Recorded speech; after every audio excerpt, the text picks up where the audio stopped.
আল্লাহ রাব্বুল আলামিন কোরআনুল হাকিমে সূরা শুরার 13 নম্বর আয়াতে ইরশাদ করেছেন, হে ঈমানদারগণ, শারআ লাকুম মিনাদ-দীন মা ওয়াসা বিহি নূহা, হে মানুষেরা, আল্লাহ তাআলা তোমাদের জন্য সে বিষয়টাকে, সে বিধানই নির্ধারিত করেছেন যেই বিষয়ে তিনি নির্দেশনা দিয়েছিলেন হযরত নূহ আলাইহিস সালাতু ওয়াস সালামের প্রতি।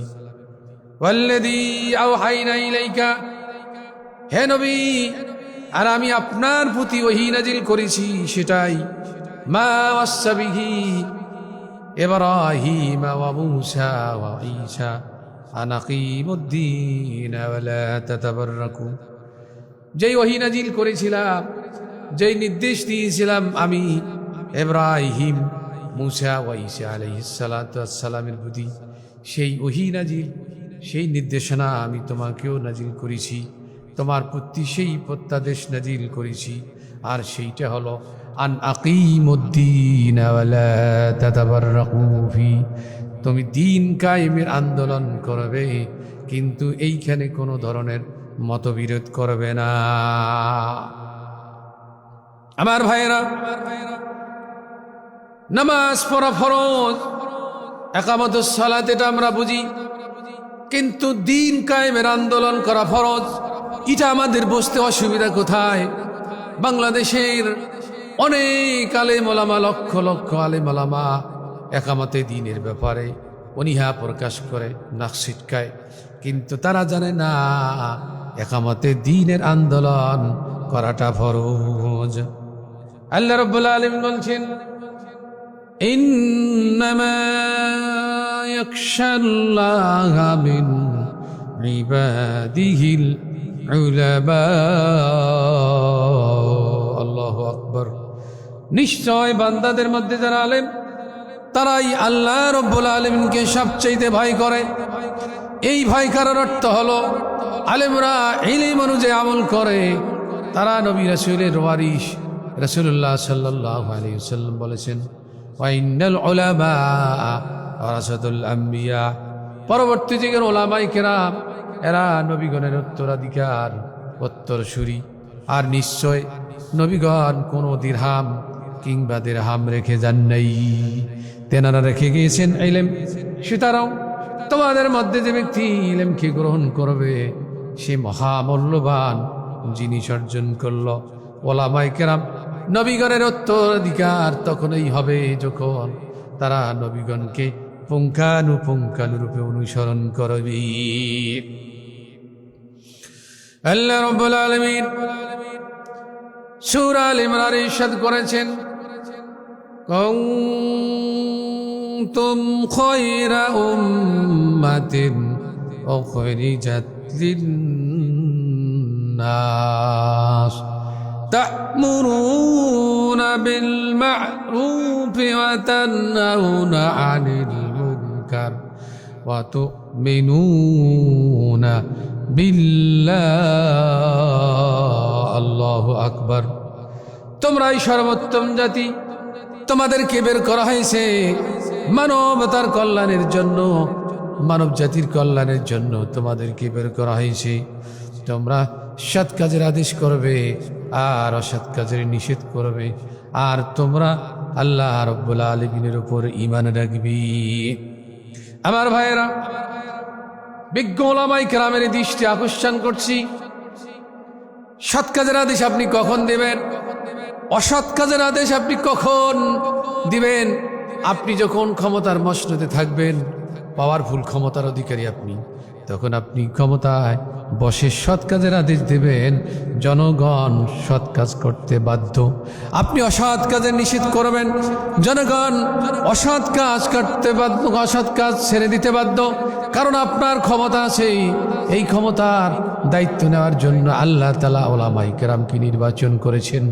আল্লাহ রাব্বুল আলামিন বলছেন, আল্লাযীনা ইম্মাক্কান্নাহুম ফিল আরদ আকামুস সালাতা ওয়া আতাউত الزكاة وأمروا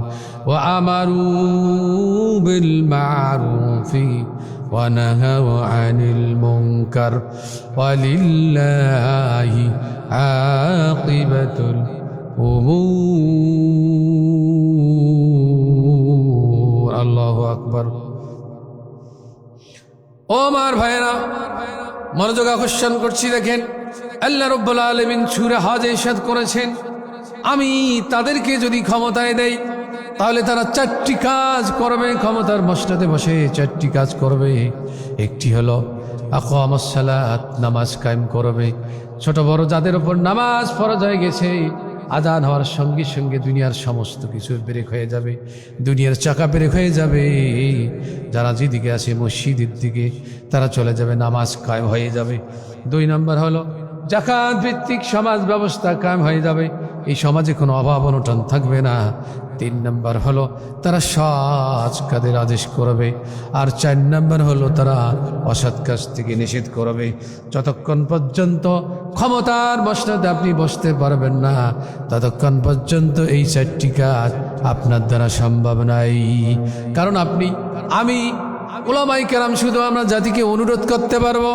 আহ্বান জানাতে পারবো দ্বীনের দাওয়াত দিতে পারবো কিন্তু এইটা ইকামতে দ্বীনের কোনো দায়িত্ব নয় এই জন্য ইকামতে দ্বীনের দায়িত্ব পালন করার পর আপনি যখন ক্ষমতায় যাবেন ক্ষমতার মসনদে বসে তখন আপনি এই কাজগুলো করবেন আর এই চারটি কাজ যখন আপনি চালু করতে পারবেন সমাজ থেকে যাবতীয় অনাচার যাবতীয় অন্যায় দূর হয়ে যাবে চিৎকার দিয়ে বলেন সুবহানাল্লাহ আমার বন্ধুগণ একটা জিনিস মনে রাখতে হবে রাসূলুল্লাহ সাল্লাল্লাহু আলাইহি সাল্লাম মক্কার জিন্দেগিতে 13টি বছর তিনি দাওয়াতে দ্বীনের কাজ করেছেন কত মার খেয়েছেন কত নির্যাতন সহ্য করেছেন কত সাহাবীর জীবন চলে গিয়েছে এরপর তিনি মদিনার জিন্দেগিতে যখন চলে গেলেন তখন তিনি রাষ্ট্র ক্ষমতায় বসলেন রাষ্ট্র পরিচালনা করলেন রাষ্ট্র পরিচালনা সাহাবায়ে কেরাম হাতে নাতে দেখলো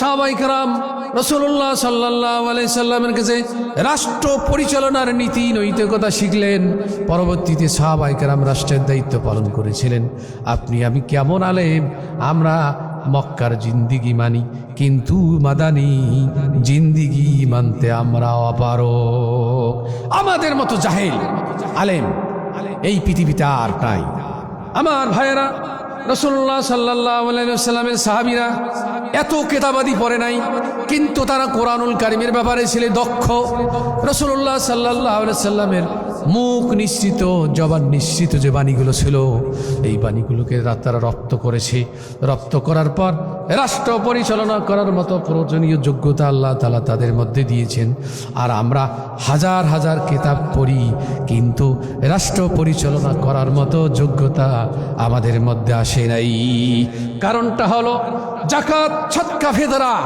মান্নত খেয়ে আমরা আমাদের ঈমানটাকে শেষ করে ফেলছি যার কারণে ওই বামপন্থীদের তাবেদারি ছাড়া তাদের পাঁচ চাটা ছাড়া হক কথা বলার সাহস এই সমস্ত আলেম ওলামাদের নাই কি হবে বেঁচে থেকে কি হবে বেঁচে থেকে অযথা বিদ্যা শিখে যদি না গড়তে পারি শোষণবিহীন সমাজটাকে কি হবে বেঁচে থেকে কি হবে বেঁচে থেকে কি হবে আলেম হয়ে ইমাম সেজে সমাজেতে পারো যদি সত্য কথা উচ্চ স্বরে না বলিতে কি হবে আলেম হয়ে ইমাম সেজে সমাজেতে পারো যদি সত্য কথা উচ্চ স্বরে না বলিতে চাকরির ভাই করো যদি ছেড়ে দাও অইনা গদি চাকরির ভাই করো যদি ছেড়ে দাও অইনা গদি কি হবে ধোঁকা দিয়ে আল্লাহকে কি হবে ধোঁকা দিয়ে আল্লাহকে কি হবে বেঁচে থেকে কি হবে বেঁচে থেকে অযথা বিদ্যা শিখে যদি না গড়তে পারি শোষণবিহীন সমাজটাকে কি হবে বেঁচে থেকে কি হবে বেঁচে থেকে আমার ভাইয়েরা এত বড় বড় আলেম ইকামতে দ্বীনের কোনো জ্ঞান নাই রাষ্ট্র পরিচালনা করার মতো কোনো যোগ্যতা আমার নাই আমি কিতাবাদির পোকা 40 বছর পর্যন্ত আমি 10 দিচ্ছি ছেলে মেয়েদেরকে, 10 দিচ্ছি কোরআনুল কারীম পড়াই, হাদিস পড়াই, আমি বুখারী শরীফ মুখস্থ করি, কিন্তু ইকামতে দিন আমি বুঝি না। আমার চাইতে ধোঁকাবাজ পৃথিবীতে আর কেউ হতে পারে না। আমার ভাইয়েরা, বুখারী শরীফ পড়েছেন, আপনি কি হাদিস খানা পড়েন নাই? রাসূলুল্লাহ সাল্লাল্লাহু আলাইহি ওয়াসাল্লাম বলেছেন, আমরুকুম বিখামসিন আল্লাহু আমারানি বিল জামাত। আমি তোমাদেরকে 5টা কাজের আদেশ করছি, যেই 5টা কাজ আল্লাহ তাআলা আমাকে আদেশ দিয়েছেন। 1 নাম্বার হলো বিল জামাতে, তোমরা ঐক্যবদ্ধ থাকবে। এই হাদিস খানা কি আপনি কোনোদিন পড়েন নাই? ওমান ফারাকাল জামাত আকিদা সেওয়ারান, যে ব্যক্তি জামাত থেকে, দল থেকে, সংগঠন থেকে 1 বিগত পর্যন্ত আলাদা হয়ে গেল, ফাকাত খলা রেফকাতাল ইসলাম মিন উনুকিহি, ইসলাম নামক রশিটা তার গর্দান থেকে পড়ে গেল। এই হাদিস কেন আপনি পড়েন নাই? কিসের আলেমের দাবি করেন আপনি? ইকামতে দ্বীন আপনারা বোঝেন না। এই সমাজ পরিচালনার দায়িত্ব উলামায়ে কেরামের, রাষ্ট্রের সর্বোচ্চ চেয়ার, এটা আমাদের জন্য সংরক্ষিত। আল্লাহ তাআলা এই পৃথিবীতে যত নবী রাসূল প্রেরণ করেছিলেন, কোন নবী রাসূল এই পৃথিবীতে কোনো বামপন্থীর সঙ্গে মিলেমিশে থাকে নাই, তাদের সঙ্গে কোনো আপোষ করে নাই, তাদের সঙ্গে লিয়াজু করে তিনি বেঁচে থাকেন নাই। তিনি যুদ্ধ করে তিনি দ্বীনের দাওয়াতের কাজ করে গিয়েছেন। আজকের এক শ্রেণীর আলেম দেখে লজ্জা লাগে, এরা দ্বীনের মধ্যে কোরআন হাদিসের কথা বলে আর রাতের মধ্যে যা বামপন্থীদের পাশ চাটে। এদের চাইতে নিকৃষ্ট লেবাসধারী আর এই পৃথিবীতে নাই। এদেরকে দিয়া এই সমাজে ইসলাম কোনোদিন কায়েম হবে না। আমার জাতির সন্তানেরা সাবধান হয়ে যান। কি হবে বেঁচে থেকে, কি হবে বেঁচে থেকে অযথা বিদ্যা শিখে, যদি না গড়তে পারি শোষণবিহীন সমাজটাকে? কি হবে বেঁচে থেকে, কি হবে বেঁচে থেকে? কি হবে কিতাবাদির তালিম দিয়ে মাদ্রাসাতে, যদি সেই কোরআন হাদিস নিষিদ্ধ হয় আদালতে? কি হবে কিতাবাদির তালিম দিয়ে মাদ্রাসাতে, যদি সেই কোরআন হাদিস নিষিদ্ধ হয় আদালতে? কাফনের কাফন মাথায় ময়দানে আয় ছুটে আয়, কাফনের কাপড় মাথায় ময়দানে আয় ছুটে আয়, বিলিয়ে দে না তোদের জীবনটাকে, বিলিয়ে দে না তোদের জীবনটাকে। কি হবে বেঁচে থেকে অযথা বিদ্যা শেখে, যদি না গড়তে পারি শোষণবিহীন সমাজটাকে? আমার ভাইয়েরা, মাদ্রাসাতে শুধু তালিম দেবেন, আলেম তৈরি করবেন। প্রত্যেক বছর মাদ্রাসাগুলো থেকে আলেম তৈরি হয়। এরা যায় কোথায়? এরা সমাজ গঠনের জন্য এরা কি ভূমিকা পালন করে, কোন সেক্টরে তারা দায়িত্ব পালন করে? কারণ তাদের মস্তিষ্কটা জাকাত, ছটকা, ফেতরা দিয়া, মান্নত দিয়া নষ্ট করে দেওয়া হয়েছে। এই রাষ্ট্র আমাদেরকে পরিচালনা করতে হবে। আমার ভাইয়েরা, হযরত ইব্রাহিম আলাইহিস সালাতু ওয়াস সালাম কালেমার তাওহীদের দাওয়াত দিয়েছিলেন, যার কারণে তাকে অগ্নিকুণ্ডে নিক্ষেপ করা হয়েছিল, কিন্তু তিনি কালেমা তাওহীদের দাওয়াত থেকে ফিরে আসেন নাই।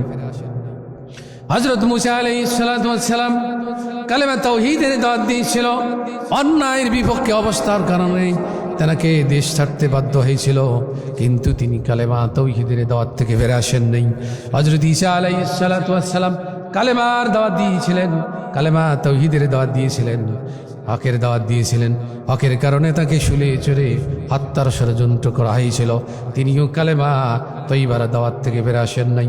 আমাদের নবী, কলিজার টুকরা বিশ্ব নবী জনাবে রাসূলুল্লাহ সাল্লাল্লাহু আলাইহি সাল্লাম মাক্কি জিন্দেগিতে তিনি কালেমা তাওহীদের দাওয়াত দিয়েছিলেন, একত্ববাদের দাওয়াত দিয়েছিলেন, যাকে হত্যার ষড়যন্ত্র করা হয়েছিল। তিনি জীবনের ঝুঁকি নিয়ে মক্কা থেকে মদিনায় চলে গেছেন, কিন্তু তিনি কালেমার তৈবার দাওয়াত থেকে ফিরে আসেন নাই। আজকে যদি আমাদেরকে কালেমা তাওহীদের দাওয়াতের কারণে আমাদেরকে ফাঁসি কাষ্টে ঝুলতে হয়, আমাদেরকে গুলি খেতে হয়, আমাদের ভারীঘর ট্যাঙ্কি ভালো হয়, সব কিছু করতে রাজি, কিন্তু কালেমা তাওহীদের দাওয়াত থেকে আমরা 1 ইঞ্চি পরিমাণ সরতে রাজি না। আসলে ঐক্যবদ্ধ হই, কাঁধে কাঁধ মেলে এই শাসন ব্যবস্থার দিকে ঐক্যবদ্ধ হই। এদেশ আমাদেরকে পরিচালনা করতে হবে। আল্লাহ রাব্বুল আলামিন আমাদের সবাইকে কবুল করুক।